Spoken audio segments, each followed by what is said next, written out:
শিলিগুড়িতে খাদ্য সুরক্ষা দপ্তরের হানা, পচা চিকেনে পোকা, চাঞ্চল্যকর চিত্র। শনিবার শিলিগুড়ি শহরে খাদ্য সুরক্ষা দপ্তরের অভিযান সামনে এলো একের পর এক চাঞ্চল্যকর ছবি, যেখানে এনটিএস মোড় এবং দেশবন্ধু পাড়া এলাকায় একাধিক খাবারের দোকান ও মিষ্টির কারখানায় হানা দেন খাদ্য দপ্তরের আধিকারিকরা। অভিযানের শুরুতেই নজরে আসে অস্বাস্থ্যকর পরিবেশে খাবার প্রস্তুত এবং সংরক্ষণের একাধিক অভিযোগ, এবং দেশবন্ধু পাড়ার গীতা সুইটসের কারখানায় গিয়ে কার্যত হতবাক হন আধিকারিকরা। মিষ্টির কারখানার ফ্রিজ থেকে উদ্ধার হয় রান্না করা মাংস। অভিযোগ, নির্দিষ্ট অনুমতি ছাড়া এই কারখানায় মাংস সংরক্ষণ করা হচ্ছিল। শুধু তাই নয়, দোকানের বাসনপত্র ধোয়া হচ্ছিল সেপটিক ট্যাঙ্কের ওপর, যা স্বাস্থ্যবিধির চরম লঙ্ঘন বলে মনে করছে দপ্তর। অভিযানে পৌঁছয় শিলিগুড়ির এনটিএস মোড়ের এক নামী ক্যাফেতেও। সেখানেও সংরক্ষিত চিকেনের মধ্যে পোকা কিলবিল করতে দেখা যায় বলে দাবি আধিকারিকদের। প্রাণে মারা যাবে, শিলিগুড়িতে এরকম বিভৎস ঘটনা ঘটেওছে। এর আগে এরকমই হোটেলে কর্মচারী মারাও গেছে, বাইরে থেকে তালা বন্ধ ছিল। আমরা বারে বারে অ্যাওয়ার করি, এরা কেন শিক্ষিত মানুষ অথচ এই ব্যাপারে এরা কেন পিছিয়ে আসেন জানি না। আজকে পরিষ্কার করে বলে দিয়েছি, কালকে আবার আসবে।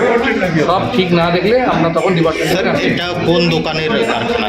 দেশবন্ধু পাড়া গীতা সুইটস। এটা তো একটা নামি দামি মানে মিষ্টি বলা চলে শহরে, কিন্তু তারপরে দেখুন না, আগুন তো নামি বেনামি বলে হয় না। ফায়ার যখন হবে তখন তো স্যার একটা বিষয় থাকছে যে আপনি শোনা যাচ্ছে বিষয়। হ্যাঁ, এটা আমিও শুনলাম। এবার সে ব্যাপারটা ওই ফুড সেফটি ডিপার্টমেন্টগুলো।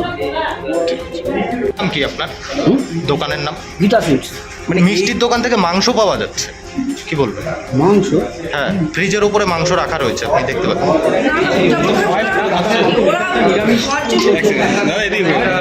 খাওয়ার জন্য আমরা আমি তো জানি না।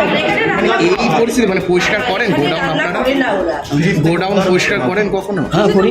এই অবস্থা গোডাউনের? কত ফ্রিজে মিষ্টি রাখে না। গোডাউন কবে পরিষ্কার করেছিলেন? পরে করছি, পরে পরে এরকম পরিস্থিতি আমি সপ্তাহে একদিন করে করি পরিষ্কার, জিজ্ঞেস করুন। না না করে সপ্তাহে একদিন। মানে এইভাবে খাবার খাওয়াচ্ছেন যেভাবে, এই অবস্থায় শহর শিলিগুড়িকে? কাগজপত্র সমস্ত নথি দেখাচ্ছে? হ্যাঁ, সব মুখে আছে আমার। সমস্ত আছে, কিন্তু এই অবস্থা গোডাউনগুলো আপনার। আমাদের ভিডিও ভালো লাগলে লাইক ও শেয়ার করুন। কমেন্ট সেকশনে আপনাদের মতামত জানান। আরও ভিডিও পেতে আমাদের চ্যানেলটিকে সাবস্ক্রাইব করুন এবং প্রতি মুহূর্তে খবরের আপডেট পেতে প্রেস করুন বেল আইকন।